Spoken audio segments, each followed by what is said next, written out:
and welcome everybody to this and the fifth in the series of considerations and strategies for running clinical trials during the COVID-19 pandemic.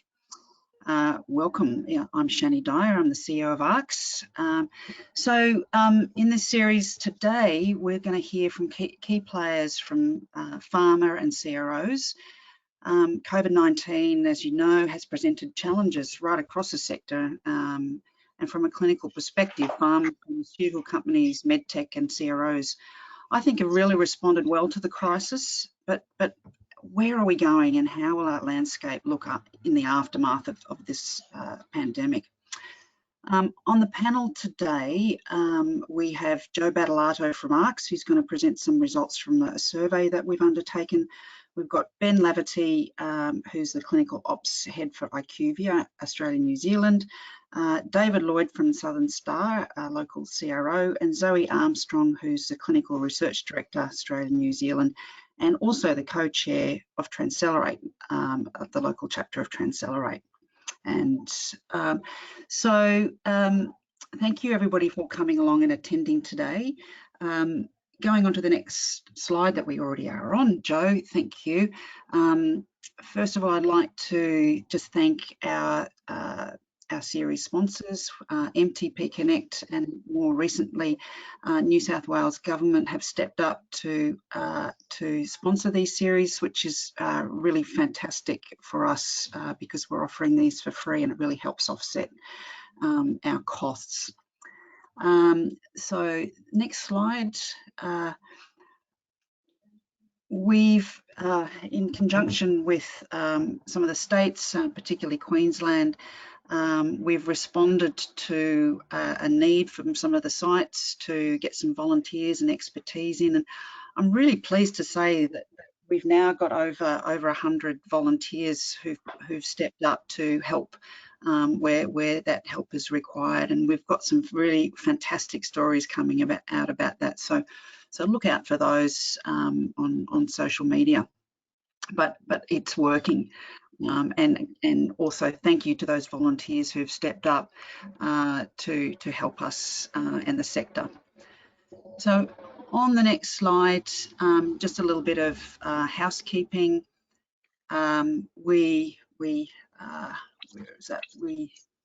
We'll be having question time at the end of this, so please use your system as you are required. We are recording this event, and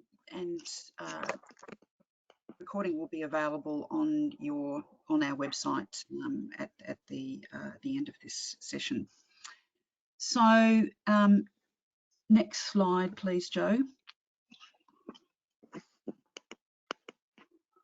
So again, whilst we're talking about the ramifications of COVID-19, we do implore you to go to health.gov.au to get the most up-to-date information and anything that's new in relation to COVID-19. Next slide, Joe. So we've constructed this series to take us through what we thought would be 10 weeks, or I think it covers more like 14 weeks of time, and looking at different aspects of or different stakeholders in our sector and understanding what's happening in relation to their world and sharing that with you. So if you haven't been part of these series before, we have the previous ones on our website, and this one today is part 5, the role of clinical trial sponsors. Next slide, please, Joe. So if you don't know who we are, we're ARCS. We're a body that's been around for some 35 years, working in the professional development of the sector. And really providing an opportunity to communicate and look at issues that affect you. It's been really important, I think, during this time that we provide this kind of facility to enable communication across the sector, because so many things are changing in a very, very fast way. So whilst we might be settling down into it at the moment, there are still things that are coming up that we need to work on. Next slide.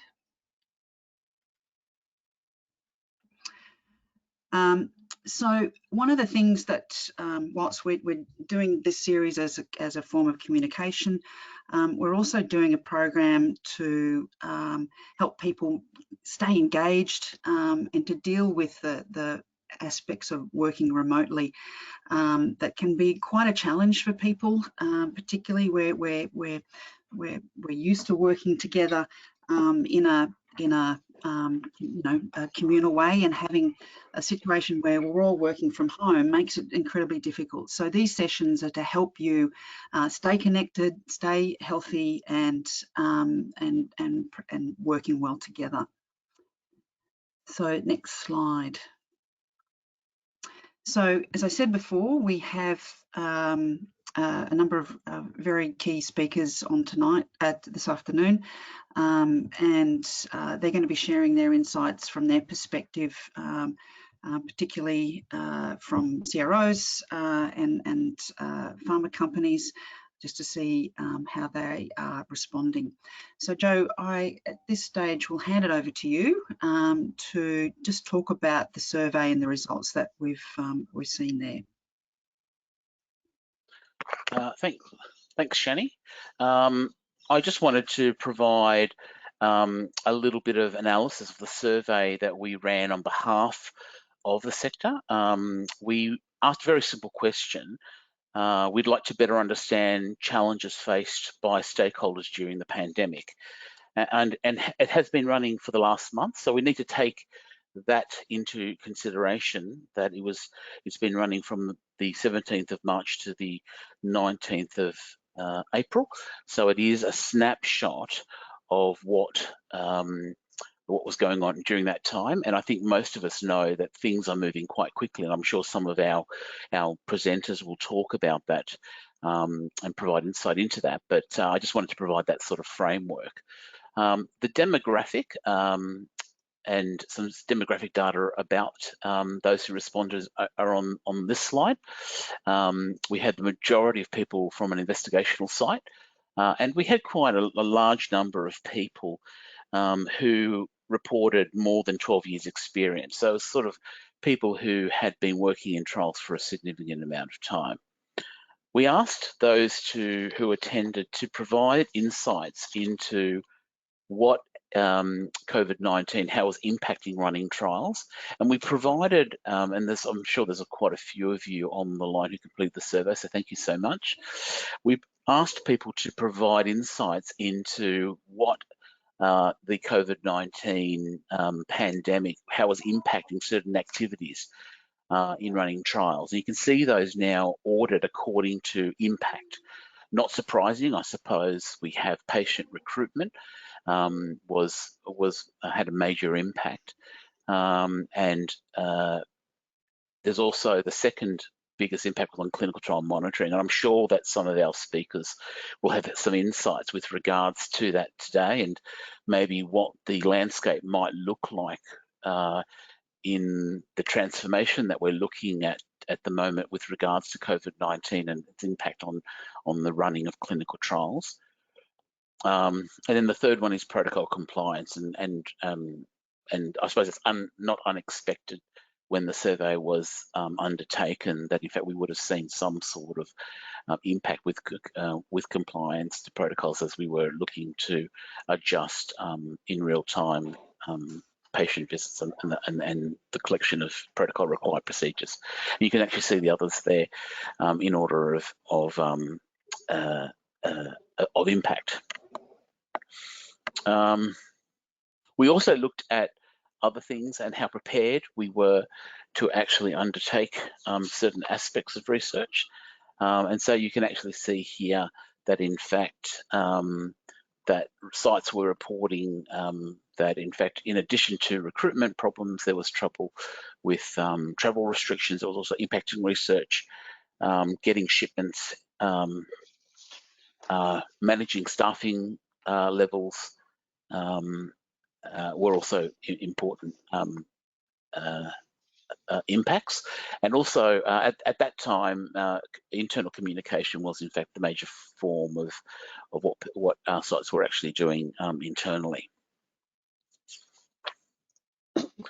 Before I hand the meeting back to Shani to introduce our first speaker, I just wanted to, I think that although we're talking broadly about some things around the role of sponsors and CROs during the pandemic, I just wanted to get a definition so we're all on the same page, as it were with regards to when we talk about monitoring. So this is 3 definitions that we, as part of the ARC's CRO steering committee, we've actually sort of adopted as so we're all talking about the same thing. It's definitions that we have used at different webinars, and we just wanted to make sure that it was clear. So I think you can see those for yourselves. Remote, when we talk about today remote monitoring, we're actually talking about monitoring in terms of site management and oversight activities that are implemented to manage risk of a clinical trial. It may include review of eCRF data, but does not include source data verification of source documents or copies. As opposed to remote source data monitoring, that's where we have a review of source data, medical records and source notes via a remote access to secure and restrict ERM or the eSource platform. And the last is that on remote data verification. This is data verification in review of specific certified copies or de-identified records. These can be copies of reports or records and copies of source data that are scanned, faxed, emailed securely for review. I just ask you to keep those in mind as you post your questions and ask your questions as we move through, so that we're all sort of talking about the same things with regards to those areas. So Shani, I might hand the meeting back to you to introduce our first speaker. Thank you very much, Joe. So very pleased to introduce now Ben Laverty. Ben is, Ben is the Director Site Management for Australia New Zealand at IQVIA, and Ben's going to just take us through what they're seeing with this pandemic and their response to it. Thank you, Ben. Thanks, Shani. Just a quick sound check. Can you hear me loud and clear? Absolutely. Nice and clear, Ben, yes. Excellent. Thanks. So firstly, thank you to the ARCs for the opportunity to present today. Yeah, I'll be giving a view on both CRO and sponsor. At IQVIA, we work with a whole range of different customers. In some of those cases, we're acting as the local sponsor in Australia, and in others, we're operating as the CRO to deliver the trials.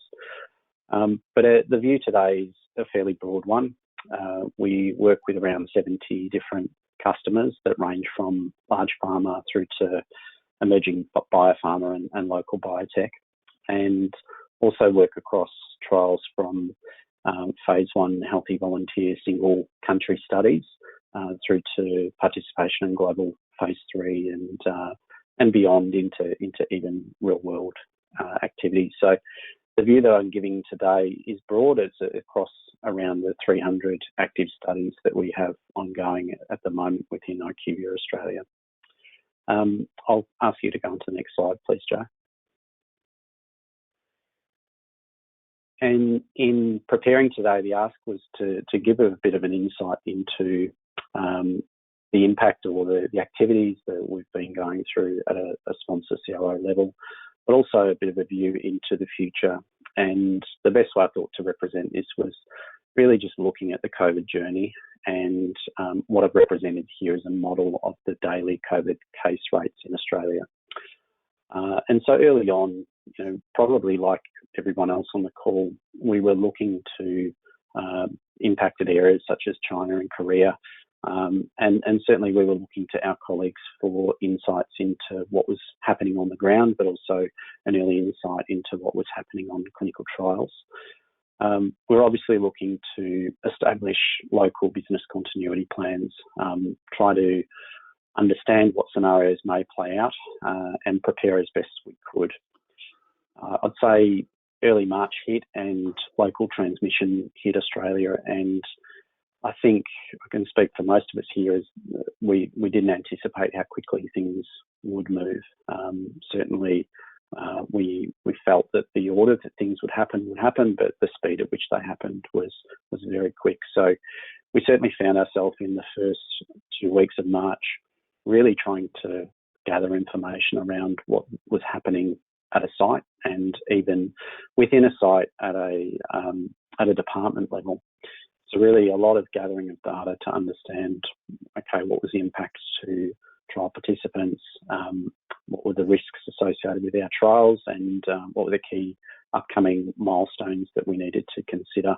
A lot of communication with sponsor and our customers, and also working with our teams to understand what monitoring was like on the ground, and get a feel for where they were at. Patient IP supply became a very active topic, and I think we've worked through a number of scenarios now where local vendors are in place, solutions have been put in place so that we can maintain patients on their active treatments. And at a local level, we made some decisions in mid-March around just stopping and grounding all of our CRO staff, whether that be through travel, but also eventually stopping all on-site visits altogether, unless there was an exceptional circumstance relating to critical data or patient safety. Our workforce moved to working from home, so we've established new working environments, connecting in different ways, and I'm sure that everyone on the call today has experienced something similar. I think moving forward into the current state, the last month has been full of discussions around remote monitoring, understanding again each party's requirements and considerations, all very important. Establishing guidelines internally around remote data verification practices and where they were needed, understanding the ability and capability from our sites and the impact there around potential time and costs associated with that. But the discussion now is very much in the realm of remote source data monitoring. So almost on a daily case now, we're working with sites who are presenting their solutions to enabling remote source data monitoring.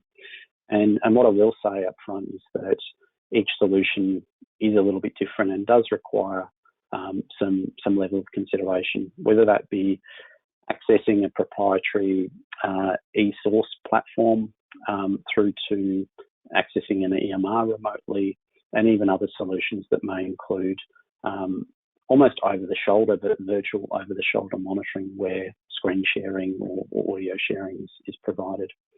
There's been a lot of work understanding the various platforms that we can use to share data, and again, I think we're all learning through this process. It's been great to get the guidance at a national level from CTPRG and support from the NIH and MRC, particularly around the ethical aspects and considerations here. But I will say that the discussion is definitely ongoing there, particularly with regard to remote source data monitoring, and in particular, how we're maintaining and managing privacy, and how we're reporting that information to ethics committees so they have an awareness of the activities that are undertaking. We've obviously been also looking at remodelling trial projections. So, what is the impact in terms of needing to extend trials, but also starting new trials, not only this year and into next year. So looking at the ways in which we can manage that and support our sites. So our sites are in different states. So I would say that for small private sites, there's definitely an appetite to continue to work and to continue to bring new work in. So we are seeing trials being considered, particularly at private sites throughout the process. Obviously, COVID impacted public sites have needed to redistribute their workforce and focus on the key changes happening there. So again, it's been about a lot of communication and flexibility around approaches, and I think that's delivered some of the most successful results that we've had. And we've also been fortunate to be involved in some COVID-19 studies, and those are really forcing us all to think differently about how quickly we can start up a study. But we're also looking to utilise some of the future technologies, particularly around remote data collection, direct data entry, everything, so paperless trials as much as we can. And we're doing that at breakneck speed, which I'm sure that anyone involved in a COVID trial understands. I think at this point, we all have an eye on the future, and we have had throughout the process, but at the moment, the views on recovery, so what is the future state going to look like as we start to see relaxation of different situations, not only in states but across the country, and reinstating on-site monitoring is something that we've already seen some of the sites across Australia over the past week open up to. And so there's some considerations there around obviously employee travel and welfare, also from a site perspective, understanding what each site requires from our workforce around use of personal protective equipment, and then ultimately site availability and understanding how sites will be working in the new world. I want to talk a little bit about future state, and that was one of the asks today. And certainly there's a lot of discussion around virtual trial technologies, and a number of those are being fast-tracked throughout this process. So I guess that's one positive to see out of this, is that we've been able to really move forward some key trial technologies in a much faster rate than we would have otherwise.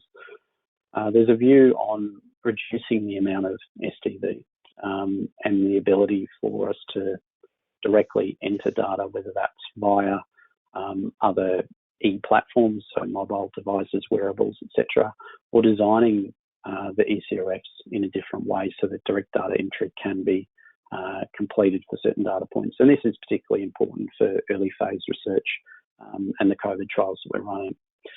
At an office level, we're all thinking about how we're going to come back into the office environment. What will that look like? And certainly the current state has opened up working from home arrangements. So I think we will see different models of working across the sector as we move forward. A key consideration for our team at the moment is the probable or inevitable future outbreak. And so will there be a second wave? Will there be mini outbreaks at an institution, at a site, or even at an office level? What are the ways that we're going to manage that? So what are the continuity plans we can put in place now to think about how we would work through some of those situations? So yeah, it's a fairly broad overview, but wanted to give you an insight into some of the things that we've been doing as a company, and I'm sure that these are some of the things that will come up in Q&A. So next slide, please. I guess just a longer term view, the next two slides give an indication as to where I believe that we're heading in terms of the way that we run trials in the future. And so today's model, although we do have a number of new technologies coming in, it is certainly still focused around a location or site-centric model where participants come into the site. Now, we certainly have some advancements in telehealth and telemedicine and regional-based trials, which are starting to change that paradigm. But moving over to the next slide, Joe, I think this is the model that we're likely to be working in the future. And the solutions that are around this model are focused on bringing the patient, rather than bringing the patient to the trial centre, bringing the trial to the patient. And as I said before, we've already seen this through regional telehealth trials, where we are looking to open up trials to broader patient populations. But I think the COVID scenario has shown us that there also may be an element around patient convenience here, where we can do more things direct to patient, we can do more things within the patient's home care setting. And so I believe a number of these solutions are already in place. But what we are going to see now is trials which are designed with all of these solutions in mind. And I guess some of the key considerations for that are, it's very important, if you're running a trial like this, that you have a centralised management system that connects all of these solutions and enables a sponsor or a CRO to have that oversight, but also to utilise analytics and the information that can come from a connected system like this to manage risk and to automate some of the manual activities.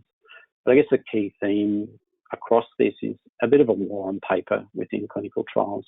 I think all of the new technologies that have been implemented now and will be in the future are around initially the removal of paper, but then the ability to centralise and manage risk. So that's all I had to share today, Joe. Happy to hand back and certainly keen to be involved in the Q&A later. Thank you. Right, thanks very much, Ben. It's really good to see the models that are now being considered, and you know, whilst we've probably had the capacity to do them, we haven't had the will to move to them in the past. So it's taken something like this to do something that we had the capability to. So thank you for that. So our next panelist today is David Lloyd. David's the Managing Director of Southern Star Research, a local CRO, and he's going to be providing his insights. David has also takes on a number of roles in relation to the R&D task force and has been an advocate for the sector for quite some time. And thank you, David. Look forward to hearing your piece. Great. Thanks, Shani, and thanks to ARCS too for giving me the opportunity to talk today. I suppose actually preparing for this session sort of just made me sit back for a minute and reflect on sort of how and why things have progressed to the sort of point that they have in this thing. It's happened, as we all know, very, very rapidly around this. And certainly from my perspective, we look at it at different levels, from a national level and a psyche sort of perspective, I suppose, down through to the clients that I was dealing with, our staff and our project teams, and then sort of at a site level as well. And so I was going to talk about those sort of groups, I suppose, here today. I suppose the first one I'll talk about was the national psyche around this, because as I was putting this together, I was putting the more nuts and bolts of this talk together, but then I realized what formed that was actually the national psyche actually got us all moving fairly rapidly, and that was actually pretty important from my perspective. I noticed that the language that the federal government was using was quite strong early on as well. In fact, a lot of people who might remember in the media, they were calling lock us down now sort of thing, and take a stronger approach to what the federal government was doing at the time. But they formed the National Cabinet, and it basically brought all the governments together, and they all became aligned fairly rapidly. And the only thing where they seemed to differ from my memory was some states wanted to go harder than the National Cabinet was sort of proposing, I think. And I think collectively that focused everyone's mindset that we've got to deal with this, we've got to deal with it fast. And so that, and also on top of that, there was also the federal, on a health level, the Federal Department of Health worked with all the states too, and formed that joint position statement. They also worked with industry too during that as well. And all this happened in a fairly tight space of time.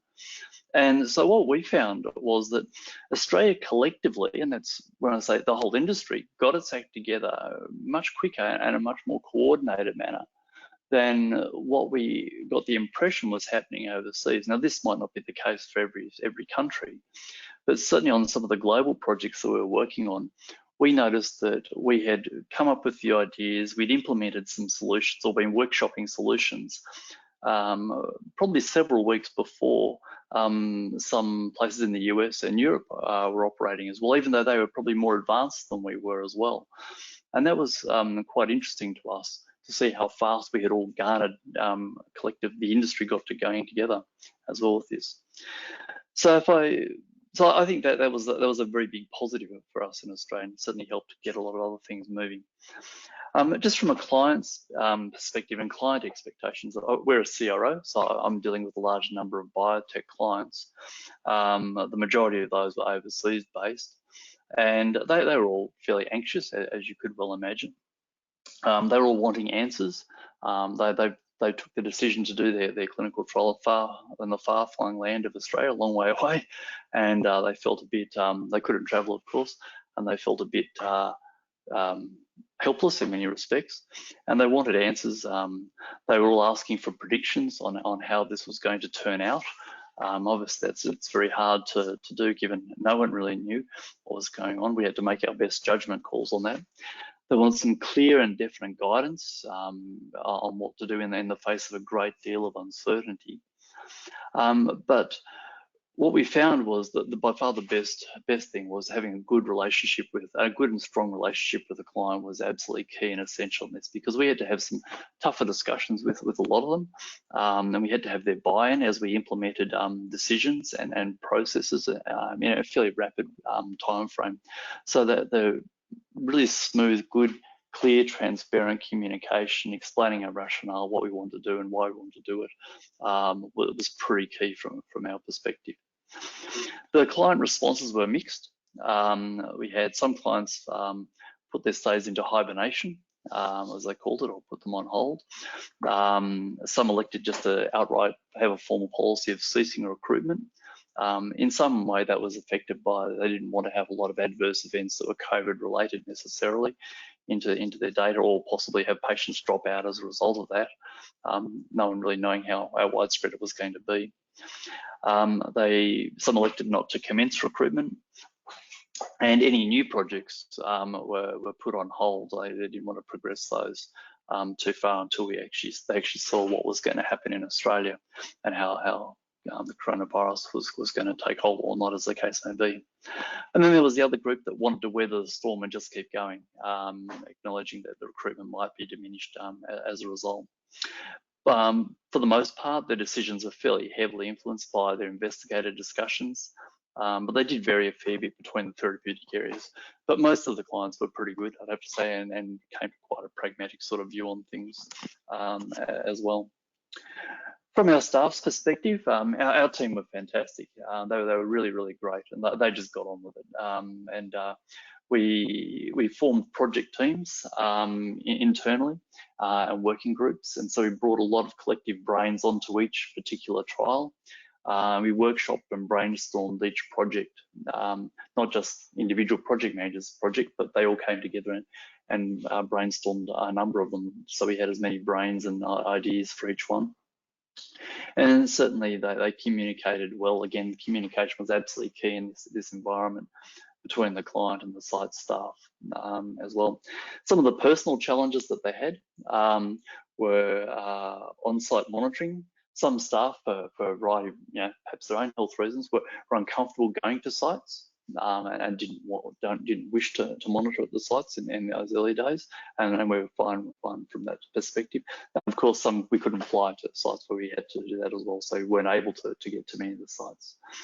Added to all this, of course, the staff were, as everyone else was, working from home with school kids all of a sudden descending on the home setting as well. And the pressures on internet as well obviously caused some issues around the place too, but that's certainly not unique to us. That was across the board. So things, but I think having those working teams on each particular project really made a big difference as well. At a site and a project level, many of the things that I mentioned today are not new. I mean, everyone's worked through these or elements of these going forward. But obviously the SDV, which I won't dwell on too much today. Site payments was one too, making sure the sites felt that they were secure and being able to still earn an income as best we could in the circumstances. And also developing risk assessment plans for each site and for each project as well was pretty key. And we worked with our clients to develop those and make sure there's a common understanding of what we could and couldn't do in that respect. But as part of those risk assessments included the obvious things like monitoring and IP supply, changing protocol design and where we could reduce visit frequency or modify those windows, reduce some of the non-critical data collection at various time points. And of course, the flow-on effect was developing the HREC applications and advising HRECs what we're doing fairly rapidly as well. We used some novel approaches of transporting patients to site using private cars that were specially cleaned in between, where we really needed to have some patients on site. and also then just how it worked with sites as to how they could accommodate visits and work in a slightly different way, but obviously had to be done on a site-by-site basis as well. We developed SOPs fairly rapidly too to accommodate a lot of changes that were there, and also addendum to CTRAs as well in terms of paying for direct-to-patient IP supply when that was organised by the sites, and all the use of other pathology testing centres is a couple of examples there. We did notice the access to sites was quite variable as well. Some sites had a pretty business as usual policy, whereas others were shut down pretty much straight away as well. And so had to juggle around site preferences in that respect. Probably the other one, of course, was, again, not mentioning too much, is how do we handle the remote SDV aspect of things and still maintain oversight. And so we workshopped a whole lot of variety of different ways to work with the sites on that. One of the things that did happen, which we weren't necessarily wanting, it wasn't our preferred option, the sites were emailing some de-identified source data to us for SDV, but that's certainly not something we sort of really wish to go down that path. But what happened inadvertently with that was there were a large number of inadvertent privacy breaches where some of that information wasn't properly, the patient identifiers weren't properly redacted, so we then had to manage that aspect of it as well. And then we also, what we're just looking at some of the critical variables when we were doing that remote source data verification as well, and just in terms of the primary endpoints, safety and eligibility and so on as well. We did develop a list of options that all the sites were coming back to us with. And so from those options, we could have a bit of a drop-down menu, or could provide them to other sites if you like, and share those sort of common learnings between the sites. But all that had to happen very quickly, as everyone be aware. And certainly our risk assessment and management plans and so on, they were updated every week for each project, and in some cases for each site as well. We've now moved to sort of updating those or reviewing those every second week at the moment as well. And I suppose going forward in terms of homework for all of us to consider, I had four things here for what we can do just to look forward, if you like, and build on the learnings.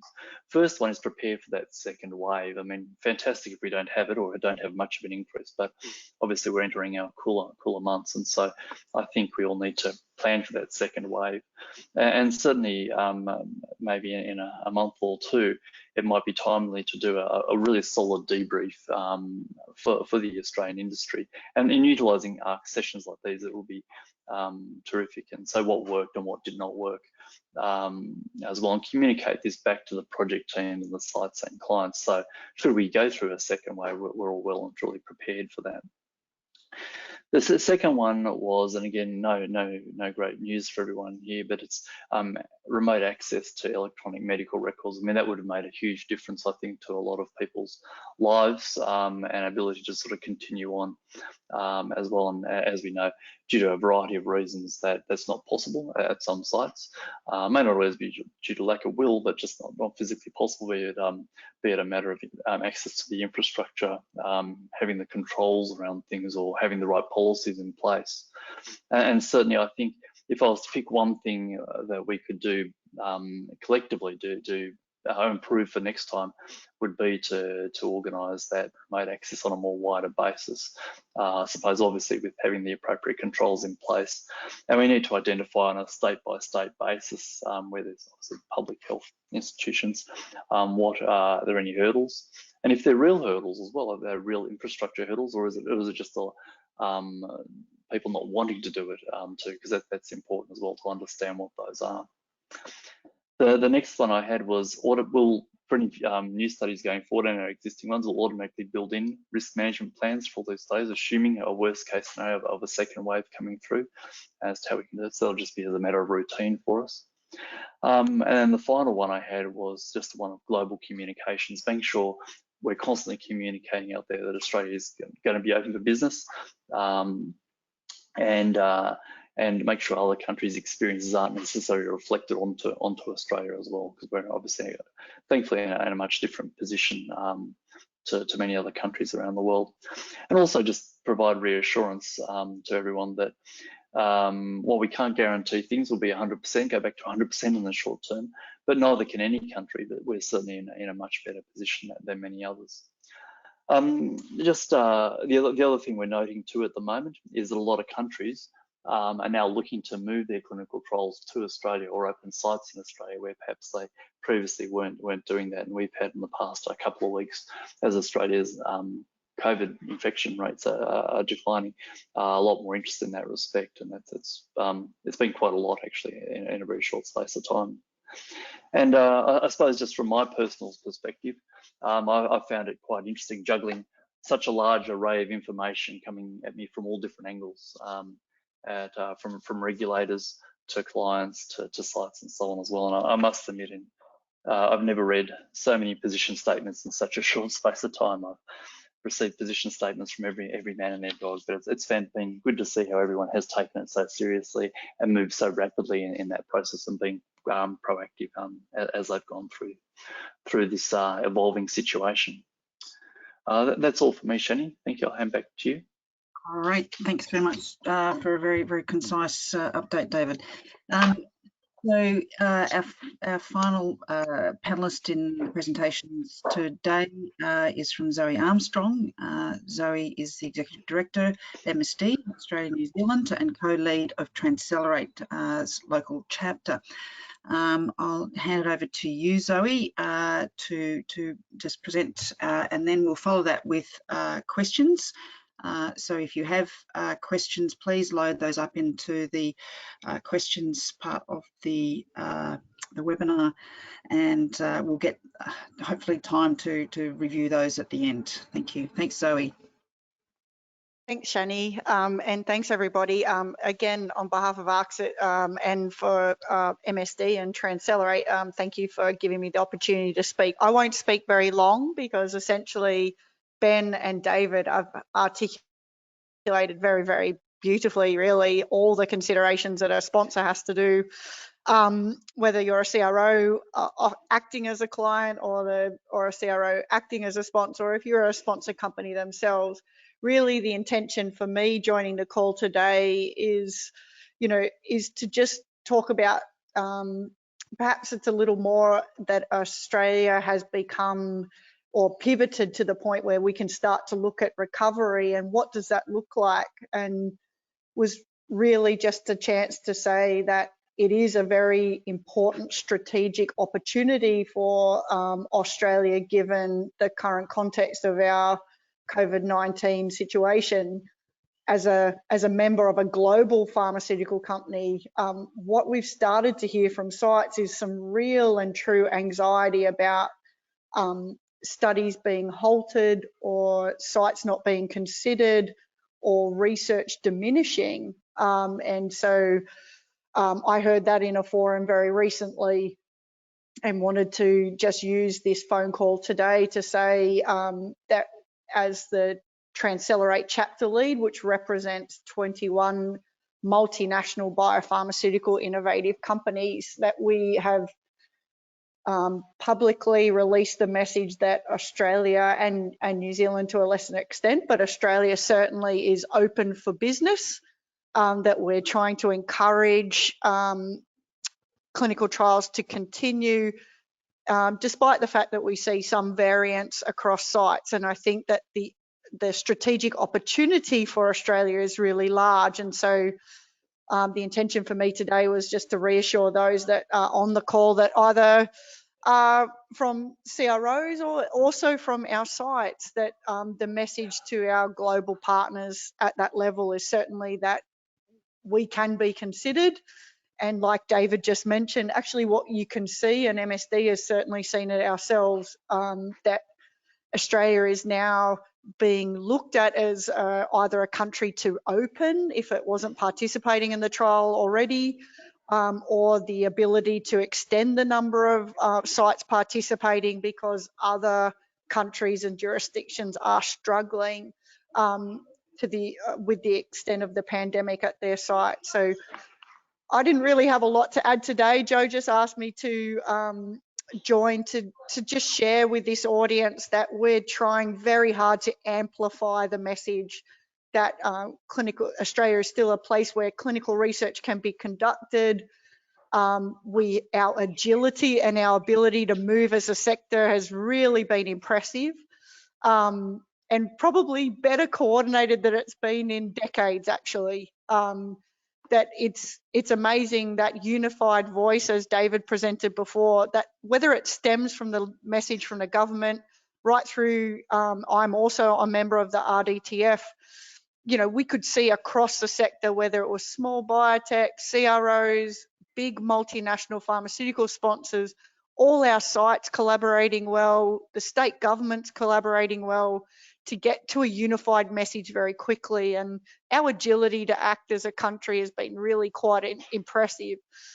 And if we continue to amplify the message that we are here, we're ready to conduct research, and our patients are available, and we are solving the problems and the barriers to research together, that it will only augur well, certainly for those sites who are expressing concern that research was diminishing. So that's all I really wanted to add today, Shani and Joe, just to allow more time for questions and answers. But just to say across the Transcelerate member companies that we've tried to amplify that message, that we're open, we're willing to conduct it. We've got accelerated programs, particularly for COVID-19 research, but that we're still available to either reopen trials or extend the opening of trials at our site. No, it's a really great message, Zoe, and that's one that we have been pushing at the joint industry government forums, clinical trial collaborative forums, for example. That is a message that we need to be strongly getting out there, that we are open for business. There's a real opportunity for us here in Australia and New Zealand to really, you know, take the next step in clinical trials and managing the way we do things, because, you know, we are in a good position from the COVID perspective, but we can't take our foot off the, we've got to keep our foot on the brake a little bit, only in relation to the fact that we're going into winter. But I think we have systems and processes that are appropriate, and we're managing them well to enable us to treat patients remotely, to access data remotely. And I think we need to continue that and ensure that Australia does stay open for trials and comes out of this in a really strong position as we go forward. So thank you to all of our speakers today, Zoe, David, Ben and Joe. We will move to the questions that our audience has for you. I'll just use this opportunity to thank our sponsors, MTP Connect and New South Wales Health, who've really helped us to keep these sessions open, knowing how important they are. So thank you, guys. Sue, I'll hand it over to you to triage the questions. Thanks, Shani. I'll direct the first question to Ben. How does the direct data entry work, and does it mean no need for SDV? Yeah, thanks, Sue. So direct data entry works generally by having a device where the data is entered at the front, and then that device is connected into the CRS directly. So examples of that might exist might be e-consent platforms, participant questionnaires, or participant-facing devices such as wearables, which are collecting real-time data. So we're seeing an increase in the number of options here. Direct data entry has been something that is being limited to fairly strict data points, and they still do need to be clearly outlined in a trial protocol. But with the opportunity of collecting information via devices rather than writing them down on paper, it does present that opportunity for direct data entry. And to answer the second question, yes, that becomes the source, and therefore the requirement for source data verification is removed. Thanks, Ben. The next question appeared during David's presentation. So David, I'll direct this to you first of all. How do you certify de-identified copies of source data? Yeah, it depends on how they're provided. If it's on a platform that's under the control from the site, so no one else can upload, then it's less of an issue, I suppose. But when it has happened, and I'm not quite as close to the site level as some others, but I believe they've been the site staff have been initialing the page just to verify it's from them per se, as opposed to stamping in the certified sort of copy stamp type arrangement. That's all done because of the speed at which we've had to operate. So. Thanks, David. The next question, Ben, I'll direct to you. We've got a comment here that our site uses local notes rather than electronic. How can we do remote data verification with our CRA if they can't access this site, for example, for database locks? Yeah, it's a really good question, and I think, as I mentioned in my presentation, each situation and scenario is different at a site level. So if there is not an ability to access the local notes, then for a database lock and for critical data, then we have been working with sites to implement remote data verification where de-identified copies of those records would be provided. Now, it may be that that's not sufficient to complete a final database lock, but that may enable a sponsor the ability to review the data and to look at the outcomes of that data. What we are likely to see is that in those scenarios, at some point in the future, there would still be a need for the CRA to go on site and review that data for the completion of the study. But this is a situation which is presenting us with challenges which we're looking at a whole variety of new ways to overcome. So at the moment, that's the approach. But I would say that across the world, that is going to be a challenge for clinical trials. Thanks, Ben. The next question I'll open up to the... Sorry? Could I add a little bit there? Sorry, this is Zoe. Yeah, sure. Just to add that, particularly if that question has come from a site, I think one of the biggest issues that a sponsor is grappling with is that very question right now. How important is the source data verification to the lock itself, and what type of lock it is? Is this an interim analysis, or is this the final database lock? And some of the things I know MSD is absolutely interrogating at a global level for each and every individual protocol. So this is it's not a decision that can be made broadly across a program. It will be how important is the endpoint? What data points are absolutely critical to assessment, because all of these studies are really, they're designed to answer a hypothesis, and then that data is collated for a marketing approval to register a drug. So we're becoming very, very good at reviewing deeply and critically what data points are necessary to verify their accuracy of. And I think you'll find lots of different sponsors now are trying to assess that. They're also looking at how important is this current data interim analysis, for example. How is our sample powered? How many patients are still in? How many patients have dropped out?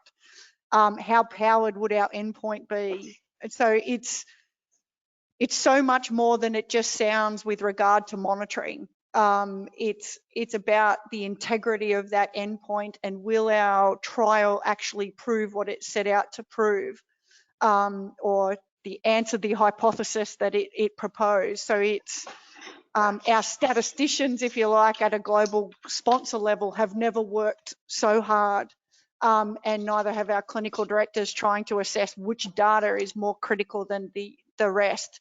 Because if we have to make thoughtful choices about what can or can't get SDV'd, we have to then answer to our regulators when those files are getting submitted for marketing approval.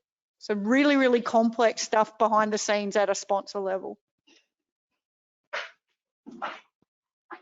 Thanks, Zoe. The next question, I'll go to Ben first and then followed by David. And so if you've got any comment, but has anyone had any experience of QA type activities in the current situation, for example, online or remote audits? So I'll hand it to you first, Ben. Yeah, great question. So we did see that obviously all of the on-site audit activity, inspection activity was deferred. We are now starting to see customers completing remote audits. However, at this stage, our experience hasn't been that we've seen a remote site audit. We have had a remote customer audit, which is more looking at our internal systems and processes. So, yeah, I think that's a really good question, and I think naturally that's going to be something that our QA departments across CRO and pharma are going to need to come to terms with.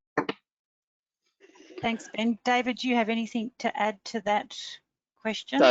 Yes.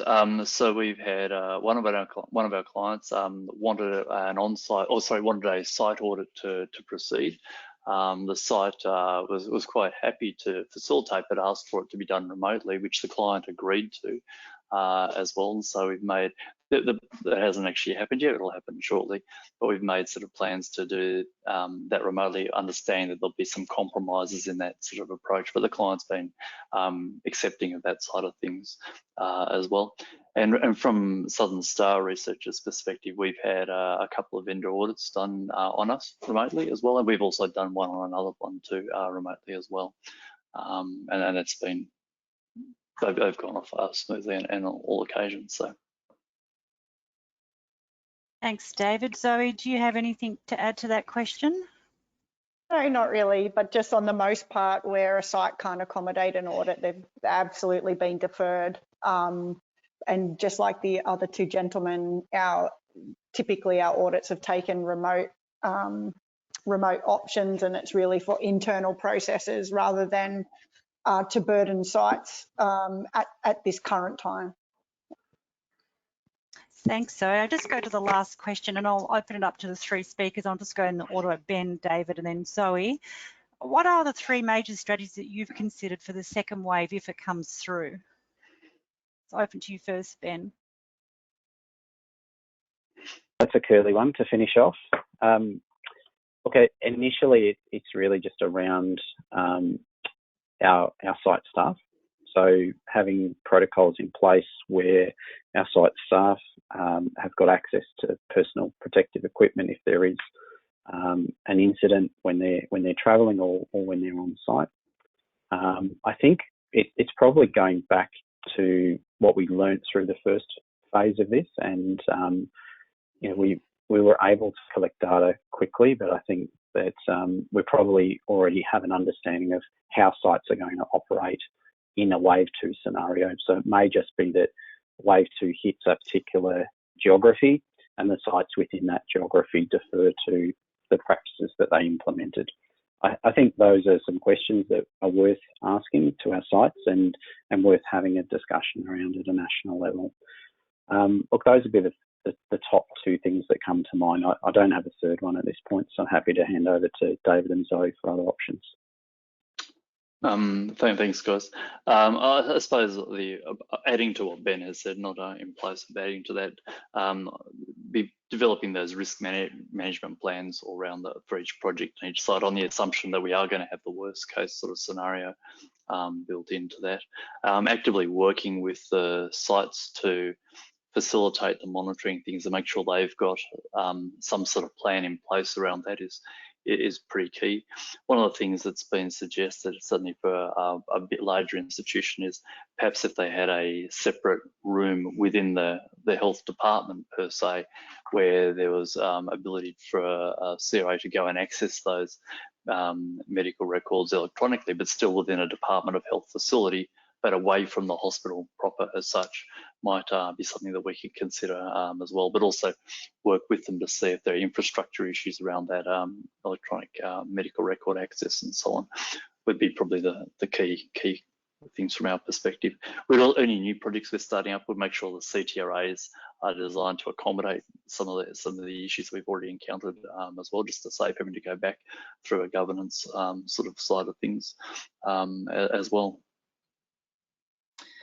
Fantastic. Look, guys, I think we have run out of time. I'd just like to say thank you to the speakers, to Joe Battalato on the survey, Ben Lavitt from IQVIA, David Lloyd from Southern Star, and Zoe Armstrong from MSD. Thank you for your time. Our next session will be on the 4th of May, talking about academic trials. Any questions that have not been answered, we will put those online. Thank you, everybody, for taking part today, and we'll see you next week. And before I finish, just to say a big thanks again to our sponsors, MTP Connect and New South Wales Health, who have made this series possible. Have a great day and keep safe, everybody. Bye.